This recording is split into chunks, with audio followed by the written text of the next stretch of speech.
Robert Kiyosaki की book rich dad poor dad एक ऐसी बुक है जिसने कि कई लोगों की जिंदगी को बदल कर रख दिया। अक्सर लोग ऐसा सोचते हैं कि पैसा सब कुछ नहीं है, लेकिन एक अच्छे लाइफस्टाइल के लिए मनी इज लाइक ऑक्सीजन। इस बुक से हम 6 इंपॉर्टेंट लेसन को सीखेंगे और ये बुक आपकी लाइफ को पूरी तरह से चेंज कर सकती है, स्पेशली अगर आप अमीर बनना चाहते हैं या फिर अमीर बने रहना चाहते हैं। 9 to 5 की जॉब और इस रैट रेस के सर्कल से आपने कैसे बाहर निकलना है। ये कहानी है 9 साल के उस बच्चे की जिसका नाम है रॉबर्ट कियोसाकी, जो कि 5th क्लास में पढ़ता था और जिस स्कूल में वो पढ़ता था वहाँ पर वो ये चीज देखता था कि अमीरों के बच्चे बड़ी बड़ी गाड़ियों पर आते हैं जिनका एक लग्जरी लाइफस्टाइल। और रॉबर्ट के फादर एक टीचर थे जो कि PhD होल्डर थे, लेकिन वो कमाते कम थे। और रॉबर्ट कहता है कि मेरे डैड तो पुअर हैं। और रॉबर्ट स्कूल से परेशान यही चीज सोचता हुआ वापस आता है और अपने डैड से ये चीज पूछता है कि पापा हमारे पास इतने पैसे क्यों नहीं है, या फिर हमारे पास ऐसी लग्जरी गाड़ियां क्यों नहीं है। तो उसके फादर उसको कहते हैं कि बेटा मैंने कभी पैसे के बारे में सोचा ही नहीं, एक अच्छी जॉब कैसे मिल सकती है मैं तुम्हें ये बता सकता हूँ। 9 साल का बच्चा बहुत ज्यादा कंफ्यूज था कि जॉब में और अमीर होने में क्या फर्क है। लेकिन उसी वक्त उसका फ्रेंड माइक उसके घर आता है जो कि एक अमीर बिजनेसमैन रियल एस्टेट का बेटा था। और रॉबर्ट माइक के फादर के पास जाता है ये बात जानने के लिए कि अमीर कैसे बनते हैं। और रॉबर्ट के जो फादर थे वो 8वीं पास थे, लेकिन वो ये बात जानते थे कि पैसा कैसे कमाया जाता है और कैसे बनाया जाता है, जिन्हें बुक के अंदर वो अपने रिच डैड का नाम देता है। रॉबर्ट कियोसाकी इस बुक में ये भी बताते हैं कि उनके जो रिच डैड थे और उनके जो पुअर डैड थे, जो उनके असल डैड थे, उन दोनों की मेंटालिटी और सोच में भी बहुत ज्यादा डिफरेंस था। रॉबर्ट कहते हैं कि पुअर डैड ये सोचते थे कि ये चीज मैं अफोर्ड नहीं कर सकता, लेकिन जो रिच डैड थे उन्होंने आज तक कभी भी ऐसा नहीं बोला। तो रॉबर्ट इस चीज को लेकर कंफ्यूज था कि वो अपने रिच डैड की सुने या फिर पुअर डैड की। तो जब वो कम्प्लीटली फाइनेंशियली एजुकेट हो गया तो आखिरकार रॉबर्ट ये डिसाइड कर लेता है कि वो अपने रिच डैड की ही सुनेगा, क्योंकि उसके रिच डैड का ये कहना था कि कोई भी चीज जो तुम्हें पसंद है या जो चीज तुम अचीव करना चाहते हो, तुम ये सोचो कि वो तुम कैसे हासिल कर सकते हो और उसके लिए अपने ब्रेन को काम पर लगाओ और आपका ब्रेन ही उसके लिए वर्किंग शुरू कर देता है। हम लोग भी अक्सर ऐसा मान लेते हैं कि ये चीज तो मेरे बस की ही नहीं या फिर मैं ये चीज कर भी नहीं सकता। तो जानते हैं हम इस बुक से सीखने वाले 6 इंपॉर्टेंट लेसन्स को। Number 1, rich people don't work for money,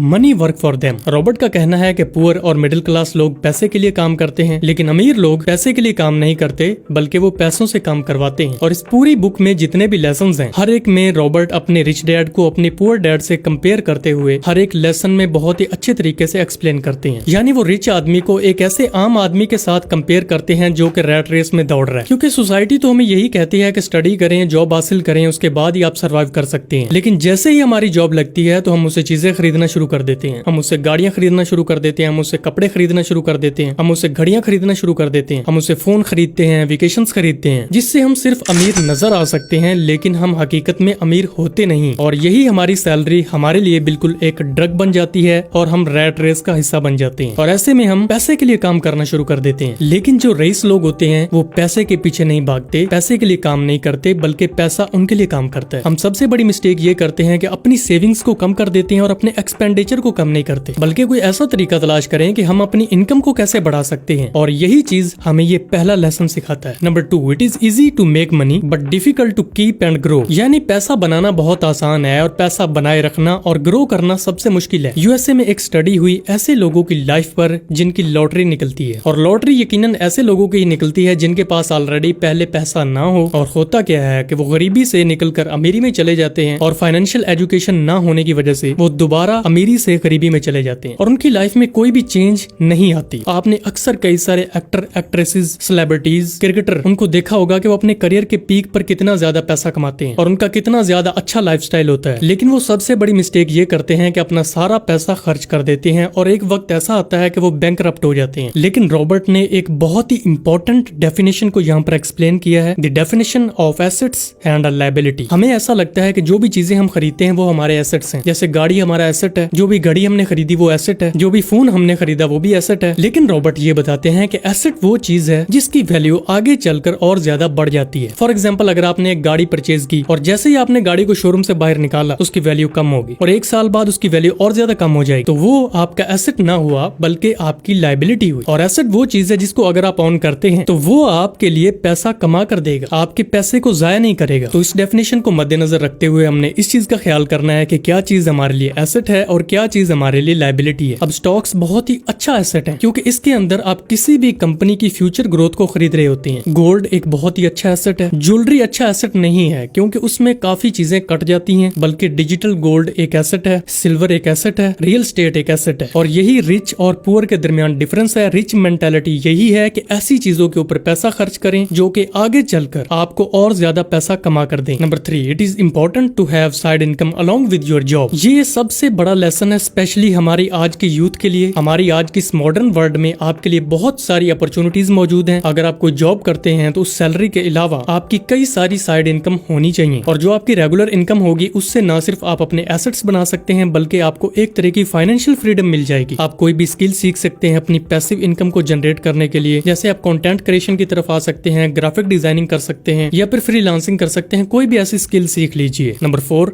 knowing how the taxes work. जिन लोगों की सैलरी है और जिन लोगों का बिजनेस है, दोनों में अलग अलग तरह के टैक्सेस होते हैं, लेकिन इनको जानना बहुत ही ज्यादा आसान है। जब आप कोई भी जॉब करते हैं तो उसके ऊपर आपको देना पड़ता है इनकम टैक्स, जो कि इनकम पर लगता है। लेकिन जब आप कोई कंपनी ऑन करते हैं या फिर जब आप कोई बिजनेस करते हैं तो उस पर लगता है कॉर्पोरेट टैक्स। और कॉर्पोरेट टैक्स वो टैक्स है जो कि आप अपने प्रॉफिट के ऊपर देते हैं, इनकम पर नहीं। सबसे बड़ा डिफरेंस यहाँ पे आता है, समझिएगा गौर से। हुकूमत ये देखती है कि कोई भी कंपनी है उसके अंदर इनकम है और इनकम के ऊपर एक्सपेंसेस हैं, चाहे वो उनके रिसोर्सेज हो, रॉ मटेरियल हो, कुछ भी हो। इस सब के बाद जो चीज बचती है वो होता है आपका प्रॉफिट, और उस प्रॉफिट के ऊपर आपने टैक्स देना है। अब आपने ये जाना कि टैक्सेस के दरमियान कितना बड़ा डिफरेंस है। और 4th लेसन हमें यही सिखाता है कि आप अपने टैक्सेस को जितना हो सके कम से कम करने की कोशिश करें। Number 5, rich invent money. It means कि अमीर लोग पैसे के अंदर वैल्यू ऐड करके उसे और ज्यादा बढ़ा देते हैं। फॉर एग्जांपल, अगर आप एक कंटेंट राइटर हैं तो आपके पास 2 ऑप्शन है, या तो आप खुद उस कंटेंट को क्रिएट करें या आप किसी भी बुक को पढ़कर उसकी पूरी समरी को समझकर लोगों के साथ शेयर कर दें। तो आपने 400 to 500 रुपए की बुक के ऊपर जो वैल्यू ऐड करती, उससे आप बहुत सारी मनी जनरेट कर सकते हैं। यानी रिच पीपल अपने टाइम और अपने एक्सपीरियंस से किसी भी चीज के ऊपर वैल्यू ऐड करके उससे मनी इन्वेंट कर लेते हैं, और यही रिच और पुअर के दरमियान डिफरेंस है। Number 6, people who create wealth are constantly learning. ये बहुत ही इंपॉर्टेंट लेसन है इस बुक का। जो भी लोग लाइफ में वेल्थ क्रिएट करते हैं या फिर अमीर बनते हैं या फिर टॉप 1% में जगह बना पाते हैं, उनकी सबसे बड़ी क्वालिटी है कंटिन्यूअसली लर्निंग। यानी वो अपने अंदर के स्टूडेंट को कभी नहीं मारते, वो हर दिन रोजाना कोई नई से नई चीज सीखते रहते हैं। क्योंकि जिस दिन आपने नई चीजें लर्न करना बंद कर दिया उस दिन आपकी ग्रोथ रुक जाएगी। लेकिन रिच पीपल ऐसा बिल्कुल नहीं करते, बल्कि वो हर दिन नई चीजें सीखते हैं। वो स्टडी से भागते नहीं, उस चीज को इम्ब्रेस करते हैं। और अगर आपने कोई भी स्किल लर्न करने की स्किल में महारत हासिल कर ली तो यू आर ए डायमंड। आपको कोई भी नहीं हरा सकता। एक ऐसा इंसान जो कि वक्त और हालात के मुताबिक अपने आप को ढाल सकता है और उसको ये पता हो कि मैंने क्या सीखना है, कब सीखना है, कैसे सीखना है, तो ऐसे इंसान को कोई भी नहीं हरा सकता और कोई भी उसका मुकाबला नहीं कर सकता। और अमीर बनने की सबसे बड़ी क्वालिटी यही है। अमीर बनने का सबसे बड़ा लेसन यही है। अगर आप इन 6 लेसन को अपनी लाइफ में सीख लेते हैं, पहला कि अमीर लोग पैसे के लिए काम नहीं करते बल्कि पैसा उनके लिए काम करता है। दूसरा, वो इस चीज पर फोकस करते हैं कि पैसे को कैसे बढ़ाना है। थर्ड, सैलरी के अलावा कोई और साइड इनकम भी बनाते हैं। 4th, वो इस बात से अवेयर होते हैं कि टैक्सेस कैसे काम करते हैं। 5, वो ये सोचते हैं कि पैसे को कैसे इन्वेंट करना है। एंड नंबर 6, वो कॉन्स्टेंटली लर्न करते रहते हैं और अपने अंदर के स्टूडेंट को कभी नहीं मारते। अगर आपने इन 6 लेसन को सीख लिया तो आपकी जिंदगी मुकम्मल तौर पर बदल जाएगी और आपको अमीर बनने से और अमीर बने रहने से कोई भी नहीं रोक सकता। I hope you find this video useful. Don't forget to like, comment and subscribe. मिलते हैं आपसे अगले वीडियो में।